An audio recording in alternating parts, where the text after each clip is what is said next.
El punto número 5 nos dice, Dios no se cansa, fue comunión. Ahora, ¿por qué Dios tuvo que reposar? Dios es todopoderoso.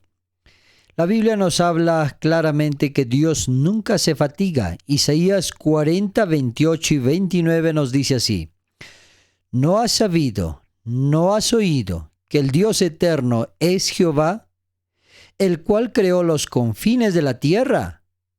No desfallece ni se fatiga con cansancio, y su entendimiento no hay quien lo alcance.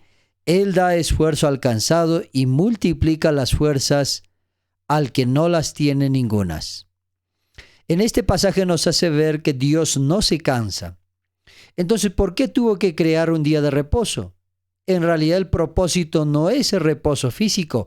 Claro que el hombre en este tiempo de pecado sí necesita un descanso físico, porque la vida es tan agotadora.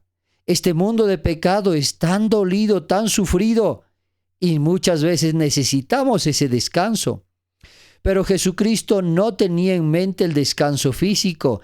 El propósito era la comunión. Vamos a otro pasaje. Isaías 66, 22 y 23. Porque como los cielos nuevos y la tierra nueva que yo hago permanecen delante de mí, dice Jehová, así permanecerá vuestra descendencia y vuestro nombre, y de mes en mes y de sábado en sábado vendrán todos a adorar delante de mí, dice Jehová. En este pasaje nos hace ver que Dios es eterno. Él no se agota, no se acaba. Nosotros somos los que perecemos y somos mortales. Pero Dios no se cansa, no se fatiga, no se mengua. Ahora nosotros también seremos como Él, si es que adquirimos la salvación en Cristo Jesús. Por eso, cuando vayamos al cielo y vivamos en la tierra nueva, viviremos por siempre. Entonces, ¿cuál será el propósito del sábado? Porque seguiremos yendo los sábados a estar delante de Dios. Aquí dice que el propósito, vendrán todos a adorar delante de mí. La adoración es el propósito que Dios tuvo a través del día sábado. De esta manera no es por cansancio, es por querer tener intimidad entre Dios y su creación, los seres humanos. En primera de Pedro 2:21, pues para esto fuisteis llamados, porque también Cristo padeció por nosotros, dejándonos ejemplo para que sigáis sus pisadas. Jesucristo fue el que cumplió perfectamente lo que Él nos ha ordenado. Él guardó el sábado para que nosotros también lo guardásemos. Lo guardó en la creación, lo guardó cuando tuvo la obra de la redención en la cruz del Calvario. Ese día sábado no resucitó, porque tenía que demostrarnos como ejemplo de que tenemos que guardar ese día. Pero también Jesús en su vida fue a la sinagoga los sábados. Iba y leía la Biblia, pero también hacía obras de misericordia en los días sábados.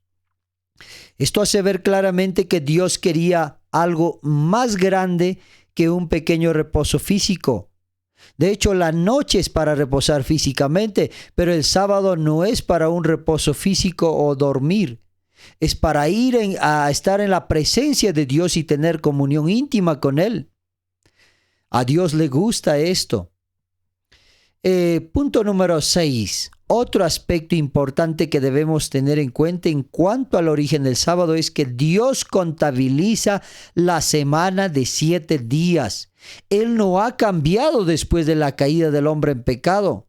Tampoco después del diluvio, después de la esclavitud de Egipto, del Sinaí. Dios sigue manteniendo su contabilidad de 7 días. Y el mundo entero está por eso parametrado en semana de 7 días. Génesis 2:2 dice, acabó Dios en el séptimo día la obra que hizo y reposó en el día séptimo de toda la obra que hizo. Ahí empieza la semana de contabilizar 7 días cada semana. Y así el círculo va. 7 tras 7, semana tras semana, nuestra vida avanza. Dios inauguró, empezó y dio inicio a la semana en 7 días, y así está diseñado nuestro cuerpo, nuestra vida. Y el ser humano funciona correctamente con una semana de 7 días, 6 de trabajo y una de descanso. En Éxodo 16:26, después del diluvio, después de salir de Egipto, después de recibir los 10 mandamientos, Dios va a enseñar, o antes y después y durante del Sinaí, va a Dios seguir contabilizando la semana de 7 días. ¿Qué dice Dios? 6 días lo recogerás, mas el séptimo día es día de reposo, en él no se hallará. Esto se refiere al maná que cada día tenían que recoger e ir a cocinarlo y no guardar para el día siguiente. Si guardaban para el día siguiente se malograba, se agusanaba. El único día que podían guardar para el día siguiente era el viernes, porque el sábado Dios no enviaba maná. Esto era para volver a implantar en la mente de su pueblo lo que Dios había dado en la creación. Cuando salieron de Egipto se habían olvidado en esa esclavitud guardar el día sábado. Ahora Dios, a través del maná, en ese laboratorio práctico, Dios le está volviendo a hacer recordar a su pueblo que tiene que santificar el séptimo día. Dedicarlo a la adoración a Dios, porque ese día no debían estar ocupados en cocinar, sino ir al santuario a adorar a Dios. Por eso vemos que Dios sigue manteniendo su ciclo semanal de 7 días. Éxodo 29 al 10 en el Sinaí da la tabla de los 10 mandamientos, pero los 10 mandamientos eran antes del Sinaí, eran eternos, solo que ahora van a estar estipulados en tablas de piedra. 6 días trabajarás y harás toda tu obra, mas el séptimo día es reposo para Jehová tu Dios. No hagas en él obra alguna, ni tú, ni tu hijo, ni tu siervo, ni tu criada, ni tu bestia, ni tu extranjero que está dentro de tus puertas. Porque en 6 días hizo Jehová los cielos y la tierra, el mar y todas las cosas que hay en ellos, y reposó el séptimo día. Por tanto, Jehová bendijo el día de reposo y lo santificó. Dios nos ordena y sigue contabilizando el ciclo semanal de 7 días. No hay de 10, no hay de 15, no es de 5. Entonces Dios sigue respetando esa semana. Qué maravilloso, ¿verdad? Deuteronomio 5, 12 al 14 también lo repite cuando escribe otras 2 tablas de piedra. 6 días trabajarás y harás toda tu obra, mas el séptimo día es reposo a Jehová, tu Dios. Ninguna obra harás, ni tu hijo, ni tu sierva, ni tu sierva, ni tu buey, ni tu asno, y todo lo que vive dentro de tu casa. Dios repite que hay que respetar ese ciclo semanal. 6 trabaja, 1 es para Dios. Esto sigue respetando Dios. No ha cambiado el ciclo semanal, ni tampoco lo ha cambiado que otro día hay que adorar a Dios. Pero vamos, ahí está Jesús también en el Nuevo Testamento, lo va a respetar. Pero vamos a definir exactamente y repetir un poco más acerca de cuándo empieza el sábado y cuándo termina. El punto número 7 nos hace ver que nosotros, hijos de Dios, debemos guardar de puesta a puesta del sol. El sábado empieza a la puesta del sol del día viernes. El sexto día, cuando se oculta el sol, significa que ya empezó el séptimo. ¿Quién lo dice esto? Primero, Génesis 1, 5, 8, 13, 19, 23 y 31. Vio Dios todo lo que había hecho. He aquí era bueno en gran manera. Y fue la tarde y la mañana. Lo repite 6 veces. Fue la tarde y la mañana. Primero es la tarde y luego la mañana. Entonces el sábado empieza la puesta del sol. Cuando este astro que Dios puso para marcar el día se va ocultando, significa que el sábado está empezando. Cuando este astro se oculta el día sábado, significa que el sábado está terminando. Así la frase tarde y mañana nos indica que primero es la tarde, al atardecer empieza el día y termina en la tarde también. No es como el mundo lo cree, que a medianoche cambiamos de día. Esto es invención humana, esto es algo que no está de acuerdo a Dios. Dios respeta de puesta de sol a puesta del sol. Levítico 23:32 nos dice: día sábado será para vosotros, y afligiréis vuestras almas, comenzando a los 9 días del mes en la tarde. ¿Cuándo empieza? En la tarde. Dice acá: de tarde a tarde guardaréis vuestro reposo. De tarde a tarde debemos guardar el día. Y el sábado hay que guardarlo de tarde a tarde. El sol y la luna son para guiarnos que estamos transcurriendo un ciclo de un día. Pero el sol, al ocultarse, marca el inicio del siguiente día. Lucas, vamos a la experiencia de Jesús y los discípulos y las mujeres que fueron a enterrar a Jesús. Miren, Lucas 23, 54 al 56. Era día de preparación. ¿Qué día murió Jesús? El día viernes. Estaba para comenzar el sábado, dice acá. Jesucristo murió aproximadamente a las 3 de la tarde.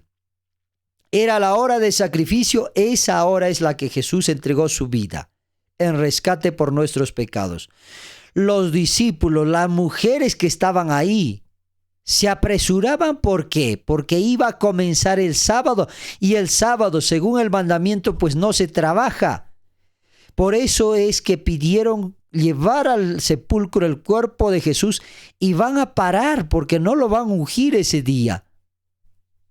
Solamente van a dejar el cuerpo porque ya pues el sábado las horas sagradas les encontraba.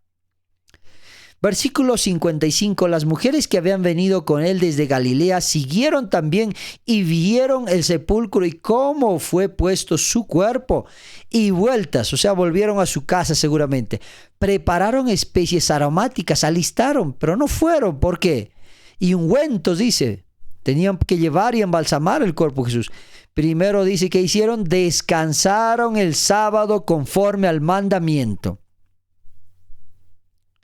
El ciclo semanal, y a la puesta del sol ya respetaron el sábado.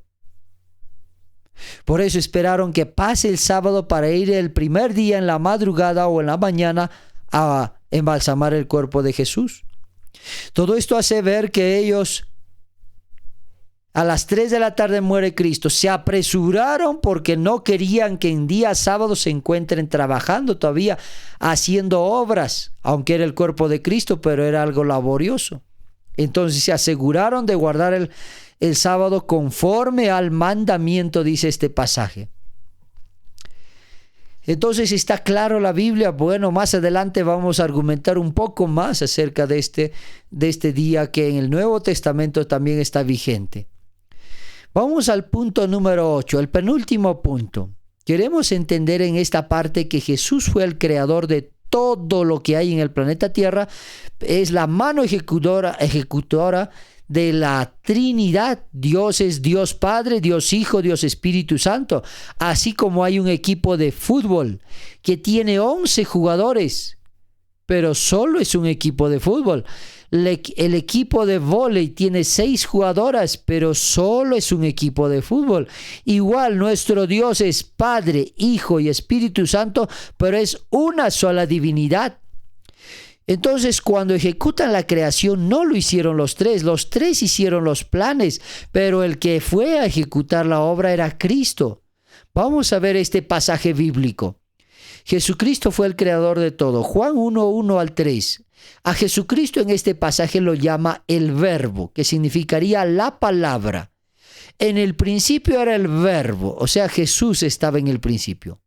Y el Verbo era con Dios, o sea, el Verbo estaba con Dios. ¿Y quién es Dios? Pues era Dios el Padre. Pero ¿qué dice acá? El Verbo era Dios. Jesús también es Dios, igual que el otro que es Dios el Padre.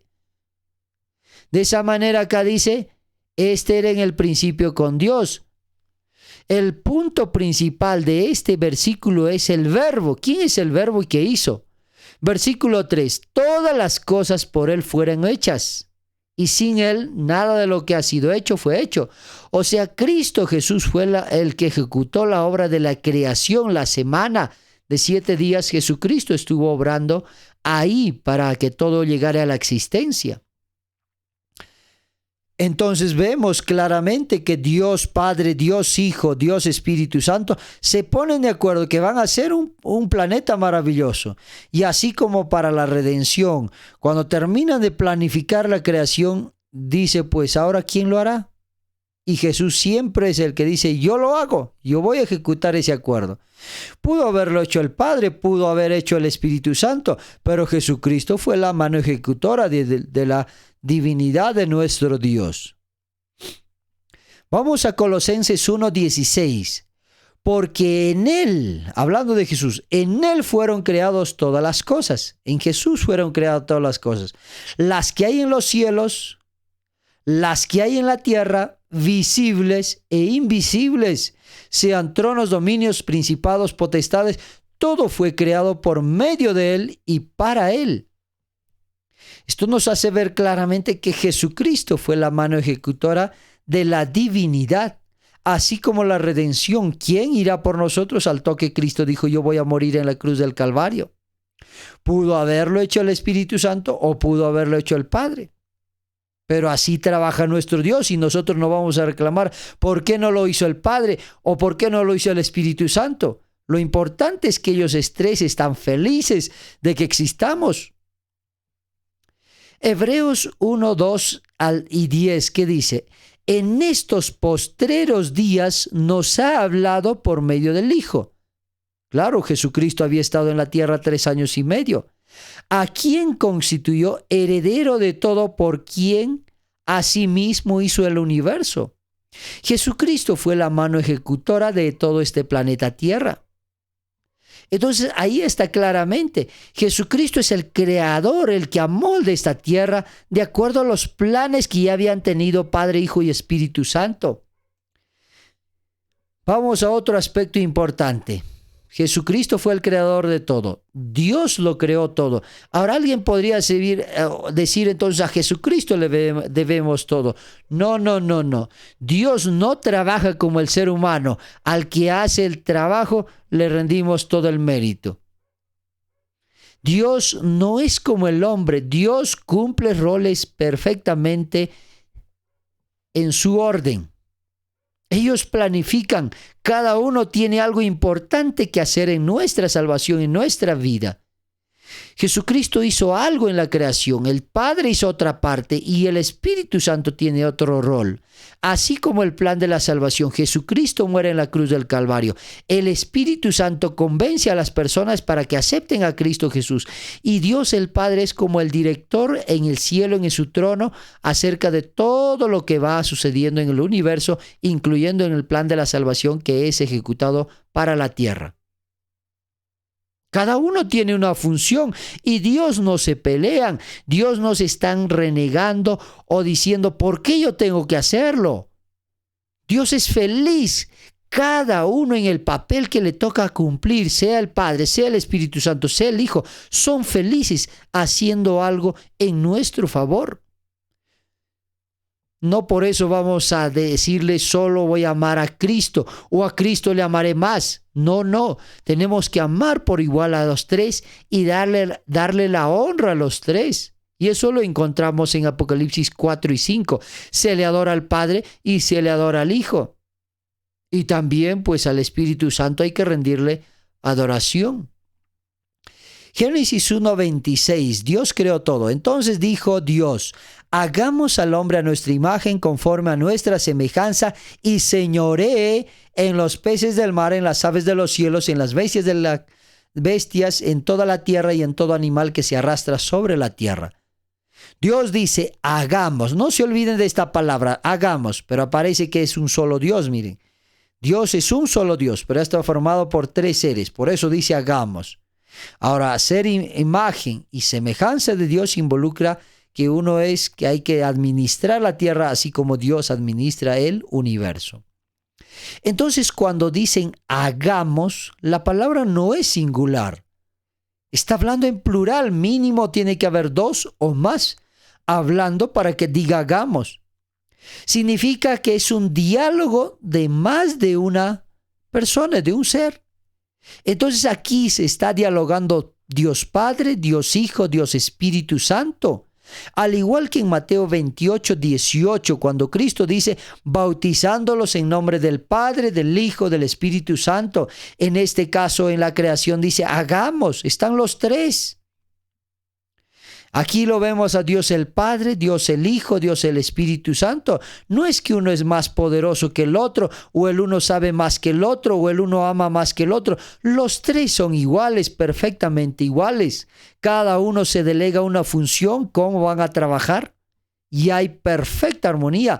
Por eso los tres deciden crear a este hermoso planeta con sus manos.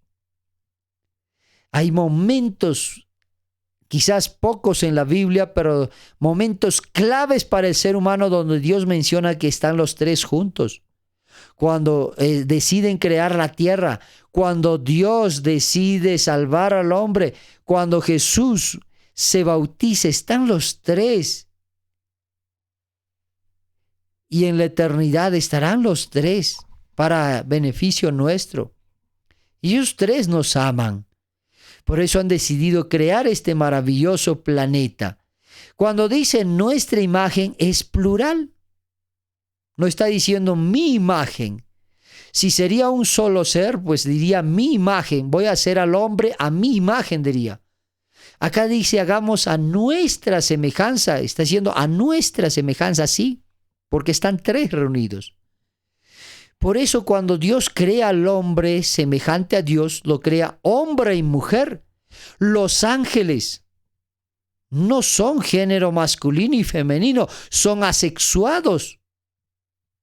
Y solo hay un parámetro en los ángeles, no se reproducen, no aumentan, y como no han caído en pecado, pues tampoco morirán. Los de Dios, de hecho, van a ser eternos.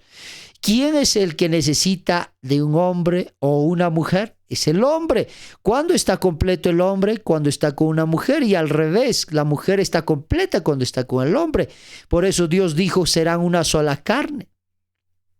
Son dos mitades que Dios crea y se tienen que unir mente, sentimientos, cuerpo físico, guiados por Dios, forman una unidad, una sola carne. Somos igual que Dios, por eso en algo semejante, en cuestión de físico.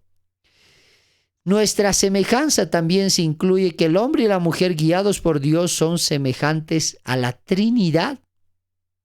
Dios es uno solo, Padre, Hijo y Espíritu Santo es uno solo, trabajan uno. Aman de una misma manera, piensan de una misma manera, actúan de una misma manera, en una perfecta armonía, un solo plan de la salvación.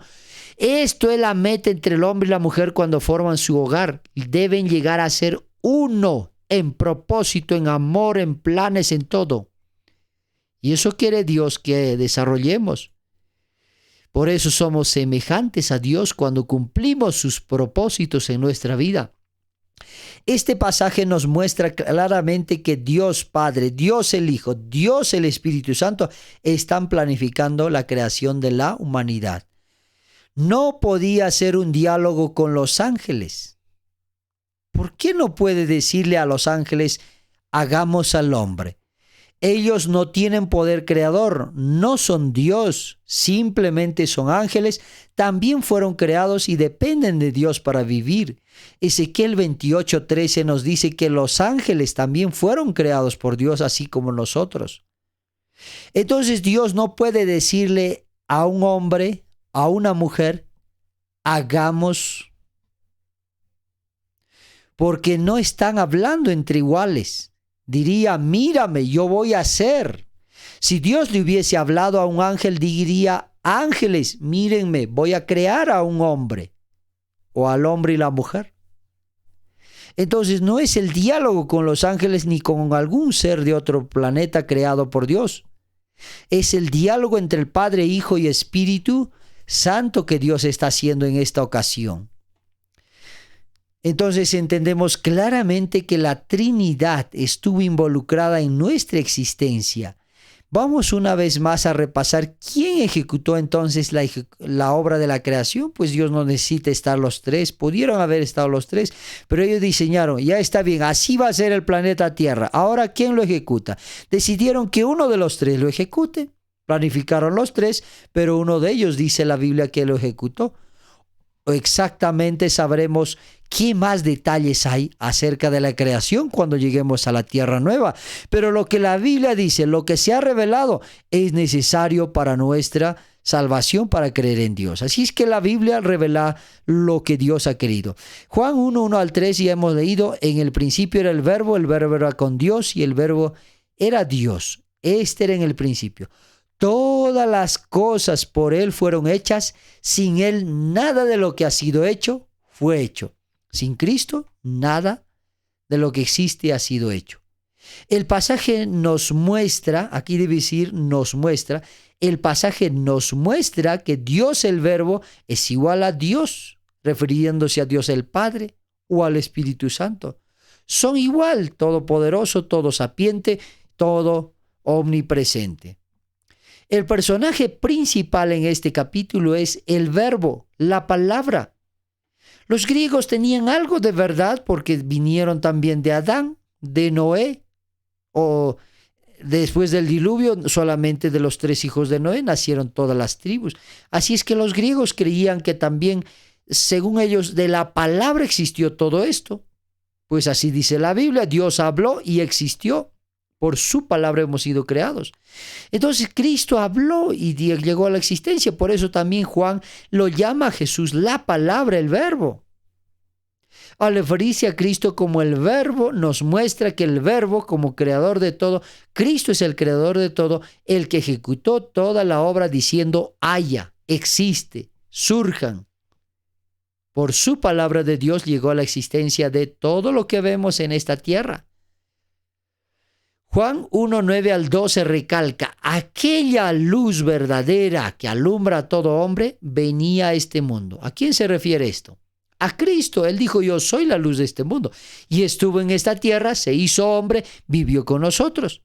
Versículo 10, en el mundo estaba y el mundo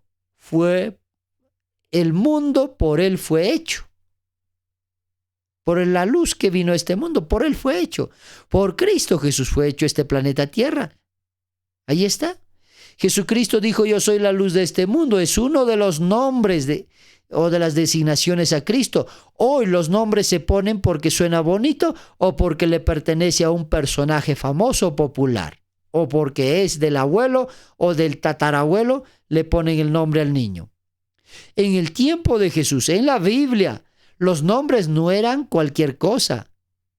Los nombres eran puestos de acuerdo a la persona que es, de acuerdo a su carácter. Entonces, cuando Cristo dice, yo soy la luz del mundo, es cierto, Él es la luz del mundo. Así como Él es la palabra que dio vida a este mundo. Por eso lo llaman verbo, a Jesús también se le puede llamar la luz. Entonces es uno de esos nombres de Jesús, es una de las características de Jesús. Esa luz, dice, vino a este mundo. Así como vino, en el pasado también creó este mundo. En el mundo estaba el mundo, por Él fue hecho, nos dice Juan, por inspiración divina. Cristo fue el ejecutor de la creación de Dios.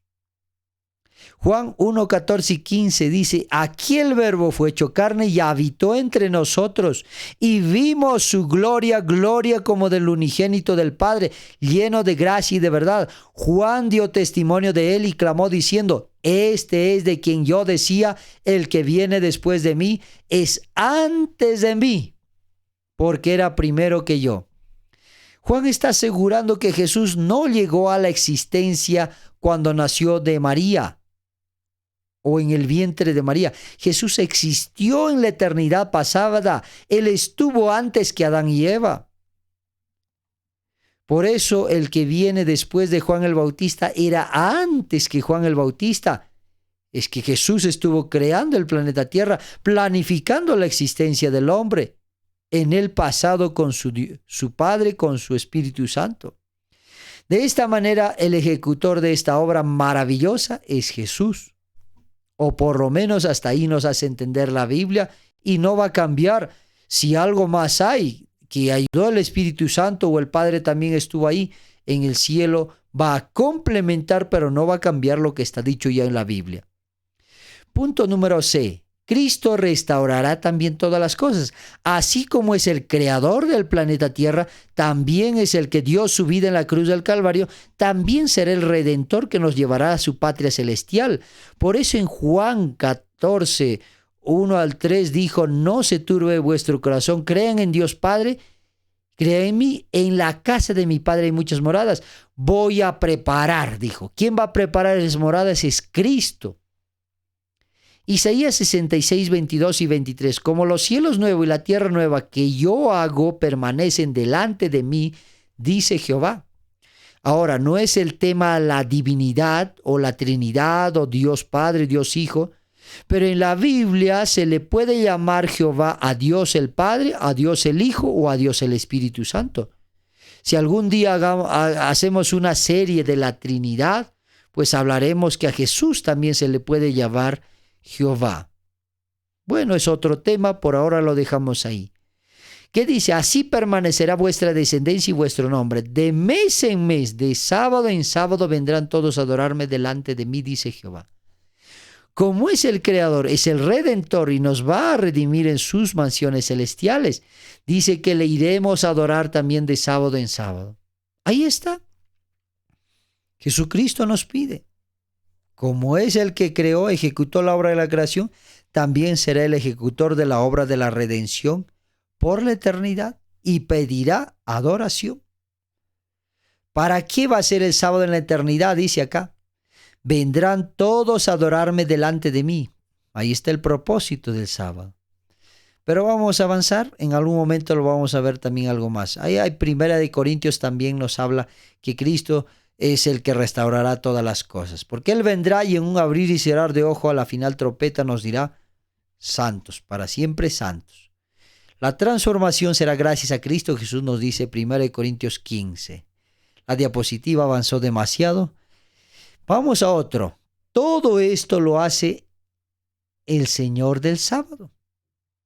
El dueño del sábado, el que lo ha creado, porque Él creó todo el planeta Tierra, como dueño nos ordena guardar el sábado. Y eso lo dijo también cuando vino, ¿no?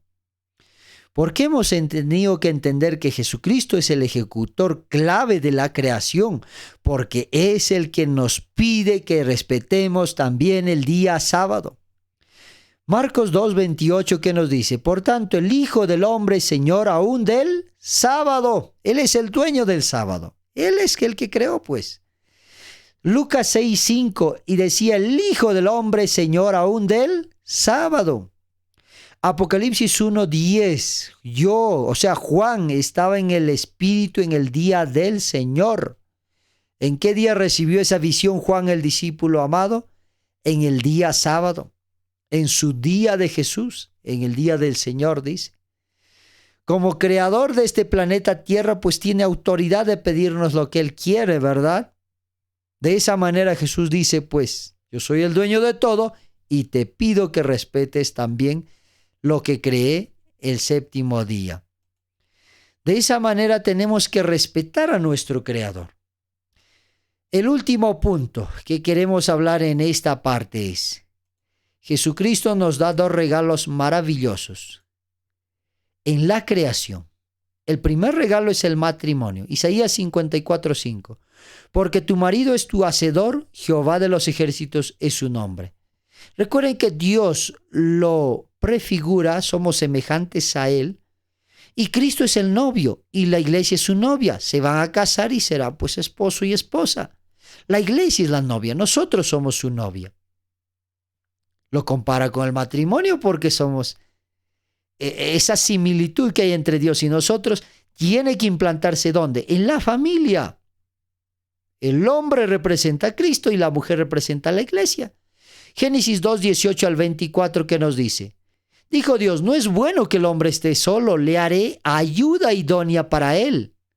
Mas para Adán no se halló ayuda idónea.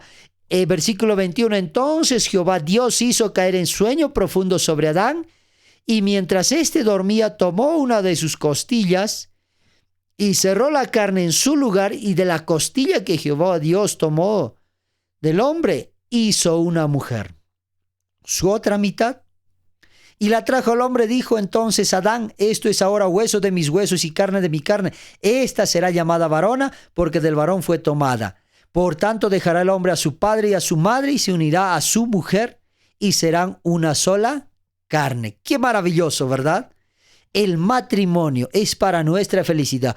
Hoy no se goza de todas las bendiciones del hogar, porque es un mundo perdido en pecado, imperfecto, y que todos los días sufre ataques de Satanás. En el cielo se restaurará el hogar y será algo tan maravilloso que de hecho no tendrá comparación el hogar. Todos los que nos hemos enamorado sabemos cuán lindo es conocer que Dios haya creado a nuestra contraparte, sea el hombre o sea la mujer. Y esto quiere desvirtuar el diablo. Pero vamos, así como quiere desvirtuar o destruir el matrimonio, la familia, también quiere destruir el otro regalo. ¿Cuál es el otro regalo que Dios le dio en el Edén? En ese origen del hombre, el sábado. Marcos 2, 27 y 28 dijo Jesús: también les dijo, el sábado fue hecho por causa del hombre, y no el hombre por causa del sábado. Es claro el pasaje. El regalo es para el hombre, no el hombre para el sábado. Por eso el regalo es un regalo precioso de parte de Dios, donde nos va a regalar su presencia. Hoy es un mundo imperfecto, deteriorado y que sufre constantemente los ataques de Satanás. Y parece difícil o tedioso guardar el sábado, pero esto va restaurándose poco a poco en nuestra vida por obra de Dios, pero será restaurado en su totalidad cuando lleguemos a la tierra nueva, y el sábado será un deleite, lo más hermoso que tendremos, porque tendremos la presencia de Dios exclusiva, total en ese día para nosotros, comunión íntima. Génesis 2, 1 al 3, acabó Dios en el día séptimo la obra que hizo, bendijo Dios el séptimo día y lo santificó. 3 cosas maravillosas que tiene el sábado que deberíamos empezar a pedir Dios que nos dé. Y va a ser felicidad, gozo para nuestra vida. Todo esto hace ver que el matrimonio y el sábado fueron los únicos regalos dados en el Edén para el hombre, como algo exclusivo para el ser humano, algo más importante. Éxodo 28 al 11 también nos dice, hace recordar este regalo del sábado. Acuérdate del sábado para santificarlo, 6 días trabajarás y harás toda tu obra, mas el séptimo día es reposo para Jehová tu Dios. El sábado es un regalo, ¿por qué? Porque el tiempo es agradable. El tiempo es igual que cualquier día. ¿Qué lo hace diferente? Ese regalo que sea tan hermoso, tan lindo, es que es dedicado para Jehová nuestro Dios, porque Dios está en ese día, es tan especial que no hay comparación con otro regalo que sea más lindo. Al terminar este hermoso estudio, este primer punto, yo quiero invitarte a reconocer a Jesús como el Dios de tu vida. Y al reconocer como Dios de tu vida, tienes que reconocer en el día que Él te cita para pasar un momento íntimo. Cualquier joven o señorita se ha enamorado, quiere pasar momentos a solas, íntimos y conversar, pasar con esa persona que ama. Lo mismo es Dios. Él quiso tener comunión íntima con sus hijos. Por eso creó el día sábado. Y quiere pasar contigo en tu corazón, en tu mente y en tu cuerpo físico. Pronto estaremos cara a cara. ¿Le darás este día que el Dios te está pidiendo? Pasa momento agradable con Él. Su presencia hará ese día especial. Ábrele tu corazón, tu mente y todo tu ser. Que Dios te bendiga. El sábado es un día especial. En él puede mi alma descansar. Llegar a la casa de Jesús me llena de